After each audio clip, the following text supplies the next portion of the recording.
ஆன்மீக சொந்தங்கள் அனைவருக்கும் அன்பான காலை வணக்கம். நாம் நம்மளுடைய சேனலில் தொடர்ந்து நிறைய சுவாரஸ்யமான ஆன்மீகம் சார்ந்த தகவல்களை தாங்க பார்த்துட்டு வந்துட்டு இருக்கோம். அந்த வரிசையில் இன்றைக்கி என்ன பார்க்க போகிறீங்க அப்படின்னா, கிட்டத்தட்ட கார்த்திகை மாதம் முடிய போகுது, மார்கழி பிறக்க போகுது. இந்த கார்த்திகை முடியறதுக்குள்ள உங்களுக்கு நிறைய மாற்றங்கள் கண்டிப்பாக வந்து நிகழும். அதாவது அதுலேயும் மேசராசிக்காரங்களுக்கு என்னென்ன விஷயங்கள் நடக்க போகுது அப்படின்றத முன்கூட்டியே தெரிவிக்கிற மாதிரி ஒரு சில அறிகுறிகளும் வந்து தென்பட ஆரம்பிக்கும்.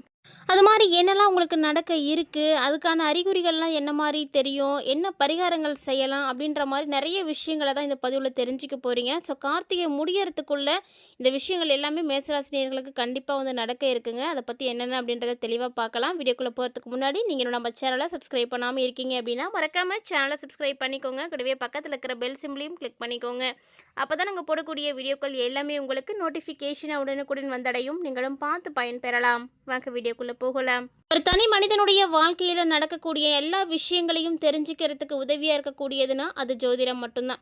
ஏன்னா ஜோதிடத்தின் மூலமாக மட்டும்தான் ஒருவருடைய முக்காலத்தையும் நம்மளால் வந்து தெரிஞ்சுக்க முடியுது. ஸோ முக்காலம் அப்படின்றத காட்டிலும் எதிர்காலம் அப்படின்றத பார்த்து தெரிஞ்சுக்கணும் அப்படின்னா அதுக்கு ரொம்ப ரொம்ப உதவியாக இருக்கக்கூடியதுன்னா ஜோதிடம் மட்டும்தான். ஏன்னா இதன் மூலமாக மட்டும்தான் தெரிஞ்சுக்க முடியும். மற்றபடி வேறு யாராலையுமே நம்ம அடுத்த நொடியை கூட யூகித்து சொல்ல முடியாது. ஸோ இந்த சூழ்நிலையில் ஏற்படக்கூடிய கிரக மாற்றங்கள் தான் எல்லாத்தையுமே வந்து நிர்ணயம் செய்துட்ருக்குன்னு சொல்லணும். அந்த வரிசையில் இந்த கார்த்திகை முடியறதுக்குள்ள என்னென்ன கிரகநிலைகள் மாற போகிறாங்க, அதனால் என்னென்ன மாற்றங்களை மேசராசினியர்கள் சந்திக்க போகிறாங்க அப்படின்றத நம்ம தொடர்ந்து பார்க்க போகிறோம். கண்டிப்பாக வீடியோ உங்களுக்கு ரொம்பவே யூஸ்ஃபுல்லாக இருக்கும். ஸ்கிப் பண்ணிடாதீங்க, தொடர்ச்சியாக பார்த்து பயன்பெறுங்க. மேசராசி ராசி மண்டலத்தில் முதலாவதாக இருக்கக்கூடிய ராசி. இந்த ராசிக்காரர்களுக்கு பார்த்தீங்கன்னா ஏழரை சனியானது நடந்துகிட்டு இருக்குது. ஏழரை சனி காலமாக இருந்தாலுமே கூட நிறைய அதிர்ஷ்டகரமான வாய்ப்புகளுமே உங்களுக்கு வந்து கிடைக்கும் அப்படின்னு தான் சொல்லணும். சனி பகவானால் உங்களுக்கு ஆரோக்கிய ரீதியான பிரச்சனைகள் ஏற்படலாம். மற்றபடி பெருசாக உங்களுக்கு எந்த பாதிப்புகளும் ஏற்படாது. ஏன்னா எல்லா கிரகங்களுமே உங்களுக்கு நல்லா தான் இருக்காங்க. சனி பகவான் மட்டும்தான் உங்களுக்கு வந்து பாதிப்புகளை கொடுக்குற மாதிரி. அதுவுமே சனி பகவானை கூட உங்களுக்கு பெருசாக பாதிப்புகளை கொடுக்க மாட்டாருங்க. ஏன்னா அவர் வந்து கர்மகாரகன். நீங்கள் செய்த வினைகளுக்கு ஏற்ப பலன்களை கொடுக்கக்கூடியவர் தான். நீங்கள் ஏதாவது பாவங்கள் செய்திருந்தீங்க அப்படின்னா மட்டும்தான் உங்களுக்கு இந்த டைமில் அவர் வந்து அதற்கான பலன்களை வந்து கொடுப்பாரு. மற்றபடி பெருசாக உங்களுக்கு பாதிப்புகளை கொடுக்கக்கூடிய ஒரு கிரகமாக சனி பகவான் இல்லை. எல்லாருடைய பார்வையிலையும் சனி அப்படின்னாலே ஆபத்து தான், பிரச்சனை தான் அப்படின்னு நினச்சிட்டு இருக்காங்க. அது முழுக்க முழுக்க ஒரு தவறான ஒரு கருத்து தான். ஏன்னா எல்லா கிரகங்களுமே நல்லதும் செய்யும், கெட்டதும் செய்யும். பொதுவாக எல்லாத்துக்குமே சனி பகவான் தான் கெடுதல் பண்ணக்கூடியவர் அப்படின்ற மாதிரி ஒரு எண்ணம் வந்துருச்சு. அதிலேருந்தே சனி அப்படின்னாலே எல்லாரும் பயந்து போயிடுறாங்க. அந்த பேரை கேட்டாலே எல்லாம் ஓடுறவங்களாம் இருக்காங்க. ஏழரை சனியானது நடந்தாலுமே கூட அதிர்ஷ்டங்கள் கை கொடுக்கும். ஏன்னா சனி கொடுக்க எவர் தடுப்பார்னு சொல்லுவாங்க. சனி பகவான் கொடுக்கணும் அப்படின்னு நினச்சிட்டாருன்னா அதை தடுக்க யாராலையும் முடியவே முடியாது. அதே போல தான் சனி கிரகம் யாரையும் கெடுக்கணும்னு நினச்சிட்டாருனாலும் மற்ற யாருடைய சிபாரிசும் அங்கே ஈடுபடாது, யாரும் காப்பாற்றவும் முடியாது. அதனால தான் கர்மக்காரகன். நம்மளுடைய வாழ்நாளில் எந்த தவறுகளும் செய்யாமல் பாவங்களும் செய்யாமல் வந்து இருக்கணும்.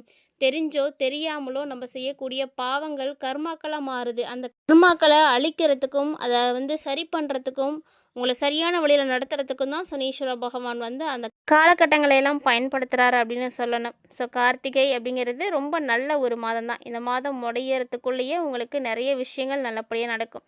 மேசராசினியர்களை பொறுத்த வரைக்கும் இந்த கார்த்திகை முடியறதுக்குள்ள ஆரோக்கிய ரீதியான பிரச்சனைகளை நீங்கள் ஏதாவது பார்ப்பீங்க. கண்டிப்பாக அதுக்கான சிம்டம்ஸ்லாம் உங்களுக்கு வந்து தெரிய ஆரம்பிக்கும். அதாவது உங்களுக்கு பதட்டம் ஏற்படுறது, படபடப்பு, கோபம், வருத்தம் இந்த மாதிரியான விஷயங்கள்லாம் மாறி மாறி வரும். கவனமாக தான் இருக்கணும். அதே போல் நீங்கள் சாப்பிடக்கூடிய உணவு சரியாக ஜீரணிக்காமல் இருக்கும். அதனால் உங்களுக்கு பிரச்சனைகள் இருக்கும், தூக்கம் இல்லாமல் இருக்கும். தேவையில்லாமல் எதையாவது மனசில் போட்டு யோசிச்சுக்கிட்டு குழம்பிக்கிட்டே இருப்பீங்க. பிபி இருக்கக்கூடியவங்க, சர்க்கரை இருக்கக்கூடியவங்களாம் கண்டிப்பாக சரியான மருந்து எடுத்துக்கோங்க.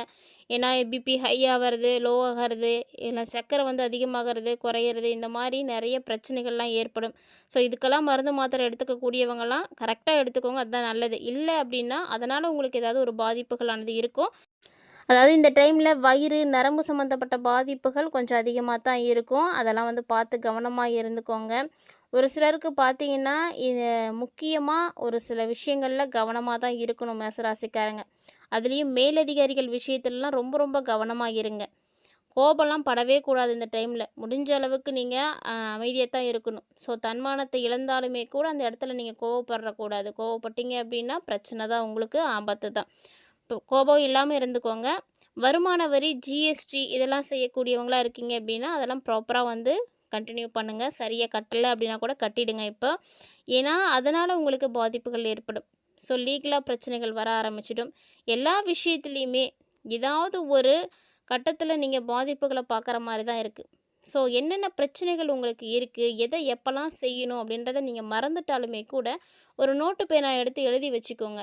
இந்த டைமில் இதை செய்யணும், இந்த தேதி தான் அதுக்கு அப்படின்ற மாதிரி நீங்கள் நோட் பண்ணிக்கிட்டு அது தினசரி பார்க்கும் பொழுது உங்களுக்கு ஞாபகம் வந்துகிட்டே இருக்கும். அதை மறக்க மாட்டீங்க.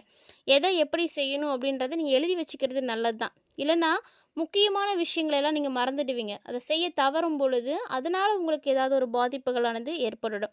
அந்த சூழ்நிலைகளை நீங்கள் மாற்றணும். அதுக்கு நீங்கள் தான் வந்து உஷாராக இருக்கணும்.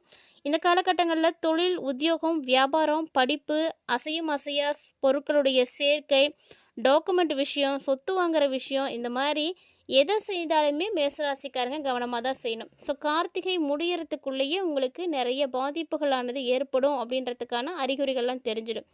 ஸோ இப்போ நம்ம சொல்லியிருக்கக்கூடிய விஷயங்களில் எதெல்லாம் முக்கியமானதோ அதுக்கெல்லாம் வந்து நீங்கள் வந்து சரியாக இருந்துக்கோங்க. ஏன்னா இதில் ஏதாவது ஒன்று நீங்கள் தவற விட்டீங்க அப்படின்னாலுமே கூட அது வந்து உங்களுக்கு பிரச்சனையாக மாறிடும். ஸோ சின்ன சின்ன விஷயங்களாக தான் உங்களுக்கு பார்க்குறதுக்கு தெரியும். ஆனால் இதுவே உங்களுக்கு மிகப்பெரிய ஆபத்துக்களை வந்து கொடுத்துடும். இவ்வளவு பிரச்சனைகளானது உங்களுக்கு நடந்தாலுமே கூட பணவரவுக்கு பிரச்சனை இருக்காது. ஏன்னா தனப்பிராத்தம் உங்களுக்கு இருக்குது இந்த மேசராசிக்காரங்களுக்கு இந்த டைமில். பணவரவு நல்லாவே இருக்கும். பெரிய அளவுக்கு கூட உங்களுக்கு அனுகூலம் கிடைக்கும். ஜாக்பாட் அடிப்பீங்க. ஸோ லாட்ரிலாம் வாங்குனீங்கன்னா கூட லாட்ரியில் வந்து உங்களுக்கு நல்ல ஒரு அதிர்ஷ்டம் கிடைக்கும். ஏன்னா நீங்கள் ஜெயிக்கிறதுக்கான ஒரு நேரம். அஷ்டமத்தில் சூரியன் வருவார் அப்படின்றதால பயந்துட்டுருப்பாங்க ஒரு சிலர். அஷ்டம சூரியன் வந்து பாதிப்புகளை கொடுக்கும் அப்படின்னு. இருந்தாலும் மேசராசிக்காரங்க பயப்பட தேவையில்ல. ஏன்னா அதிசாரத்தில் தான் குருவோட பார்வை இருக்கே. அப்படிங்கும் பொழுது உங்களுக்கு தொழில் வந்து நிச்சயமாக ஏற்றத்தை தான் கொடுக்குமே தவிர தொழிலில் பிரச்சனைகள் இருக்காது. நல்ல அனுகூலமும் வந்து கிடைக்கும். தொழில் சார்ந்த விஷயங்களுக்காக தொழில் நிமித்தமாக ஒரு சில பயணங்கள் நீங்கள் போகிற மாதிரி இருக்கும். அந்த பயணங்களை கூட நீங்கள் ஏற்றுக்கிட்டு வந்து போகலாம். ஏன்னா அந்த பயணங்கள் எல்லாமே உங்களுக்கு ஏற்றத்தை தான் கொடுக்குமே தவிர ஒரு வழியிலும் வந்து பிரச்சனை கொடுக்காது. 7.5 சனி நடைபெற்றுருக்கு அப்படின்ற ஒரு காரணத்தை தாண்டி மேசராசிக்காரங்களுக்கு வேறு எந்த பிரச்சனையும் இல்லை. பொதுவாக சனி பகவான் நான் முன்னாடி சொன்ன மாதிரி ஆரோக்கியத்தில் அப்பப்போ சின்ன சின்ன பிரச்சனைகளை கொடுக்க தான் செய்வாங்க. ஸோ உங்களுடைய ஆரோக்கியம் உங்களுடைய கையில் தான் இருக்குது. ஏன்னா விரைய சனியானது இப்போ நடக்கிறதுனால மருத்துவ செலவுகள் ஏதாவது ஏற்படலாம். அதனால் நீங்கள் உங்களை நல்லா பார்த்துக்கோங்க. சரியான அளவுக்கு வந்து சாப்பிட்றது, ஓய்வெடுக்கிறதெல்லாம் ரொம்ப முக்கியம். அதே போல் கெட்ட பழக்கங்கள் இருக்குது அப்படின்னா அதை உடனடியாக வந்து தவிர்க்க முடியல அப்படின்னாலுமே கூட ஓரளவுக்கு வந்து குறைச்சிக்கோங்க. அது வந்து உங்களுக்கு வந்து நல்லது தான். ஏன்னா இல்லைன்னா ஆரோக்கிய ரீதியான பிரச்சனைகள் வந்து உங்களுக்கு உள்ளுக்குள்ளே வேலை செய்ய ஆரம்பிச்சு நமக்கு தெரியாமல் போயிடும். இந்த 7.5 சனி நடந்துட்டு இருக்குது அப்படின்ற பட்சத்தில் நீங்கள் தினந்தோறும் உடற்பயிற்சி செய்யுங்க. அது வந்து உங்களோட ஆரோக்கியத்துக்கு வந்து ரொம்பவே வந்து யூஸ்ஃபுல்லாக இருக்கும். அதே போல் இந்த காலகட்டங்களில் ரொம்ப நாளாக இழுத்துட்டு இருந்த ஒரு சுப விஷயம் இப்போ வந்து நடக்கும். எந்த ஒரு வேலையாக இருந்தாலும் சரி, நீங்கள் மனசுக்கு திருப்தியாக பட்டால் மட்டும்தான் வந்து செய்வீங்க. திருப்தி இல்லாமல் செய்யவே மாட்டீங்க. புத்தி சாதுரியம், வாக்குவன்மை இதெல்லாம் வந்து அதிகரிக்கக்கூடிய ஒரு நேரம். முக்கியமாக ஒரு சில நபர்களுடைய அறிமுகம் கிடைக்கும். அவங்க மூலியமாக உங்களுக்கு பணவரவும் அதிகமாகும். தொழில் வியாபாரத்தை மாற்றலாமா அப்படின்ற எண்ணங்கள் கூட உங்களுக்கு உருவாகும். ஸோ எது எப்படியா இருந்தாலும் உங்களுக்கு முடிஞ்ச அளவுக்கு எல்லாமே நல்லதாக தான் இருக்குது. உத்தியோகத்தில் இருக்கக்கூடியவங்களுக்கு இடமாற்றம், பதவி உயர்வு இதெல்லாம் கிடைக்கும். அதே போல் தொழில் வியாபாரம் செய்யக்கூடியவங்களுக்கு எங்கெங்கெல்லாம் பெண்டிங் உங்களுக்கு பாக்கி இருக்கோ அது எல்லாமே இப்போ வந்து கிடைச்சிடும்.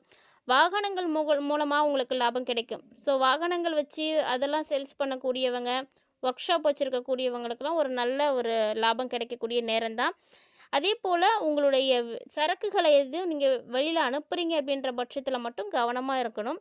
குடும்ப உறுப்பினர்களுக்கு தேவையான எல்லா அடிப்படை வசதிகளையுமே நீங்கள் செய்து கொடுக்க முடியும். ஏன்னா அதுக்கான வசதிகள் உங்களுக்கு இப்போ கிடைக்கும். கணவன் மனைவியை பொறுத்த வரைக்கும் என்னதான் கருத்து வேறுபாடுகளோடு நீங்கள் இவ்வளோ காலகட்டங்களை வந்து கடந்து வந்திருந்தாலுமே கூட இப்போது அந்த கருத்து வேற்றுமை எல்லாமே வந்து குறையும். ஸோ உங்களை பற்றி யாராவது வீணாக அவதூறாக பேசுகிறாங்க அப்படின்னா கூட அதை பார்த்து கேட்டுட்டோ நீங்கள் வந்து கோவப்படாதீங்க. கண்டும் காணாமல் வந்து போயிடுங்க.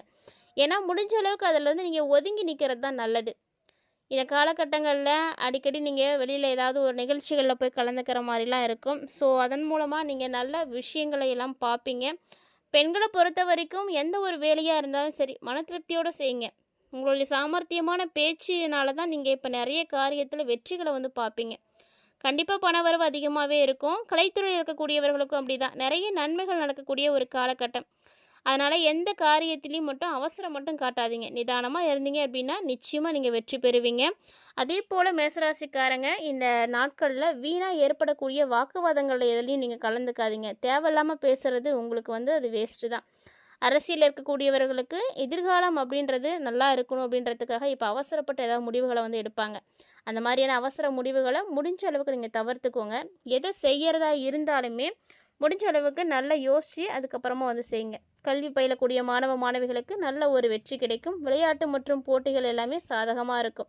மேலும் இந்த காலகட்டங்களில் உங்களுக்கு பிரச்சனைகள் குறைய விநாயகர், ஆஞ்சநேயர், பெருமாள் இவங்கெல்லாம் நீங்கள் வழிபாடு செய்துட்டு வரலாம். தொடர்ந்து சிவன் கோவிலுக்கு பார்த்தீங்கன்னா கல்லுப்பு, மிளகு ஜீரகம், காஞ்ச மிளகாய் இதெல்லாம் தானமாக வாங்கி கொடுங்க. இதெல்லாம் நீங்கள் தானமாக கொடுத்தீங்க அப்படின்னா உங்களுக்கு இந்த காலகட்டங்களில் ஏற்படக்கூடிய சிக்கல்கள் எல்லாமே தீரும். பொதுவாக ஒரு சில நேரங்களில் நம்ம செய்யக்கூடிய வழிபாடுகளும் பரிகாரங்களும் நமக்கு நல்ல ஒரு கை கொடுக்கும். அதனால் இந்த எளிமையான பரிகாரத்தை மிஸ் பண்ணாமல் செய்யுங்க. இந்த வீடியோ உங்களுக்கு பிடிச்சிருந்ததுன்னா லைக் பண்ணுங்கள், ஷேர் பண்ணுங்கள், மறக்காமல் கமெண்ட் பண்ணுங்கள். மேலும் இது மாதிரி நிறைய இன்ட்ரெஸ்டிங்கான தகவல்களை எல்லாம் நீங்கள் உடனுக்குடன் பார்த்து தெரிஞ்சுக்கணும் அப்படின்னு விருப்பப்பட்டீங்கன்னா நம்ம சேனலை சப்ஸ்கிரைப் பண்ணிவிட்டு ஃபாலோ பண்ணிக்கோங்க. மீண்டும் மற்றும் ஒரு சுவாரஸ்யமான ஆன்மீக தலைப்பில் சந்திக்கலாம்.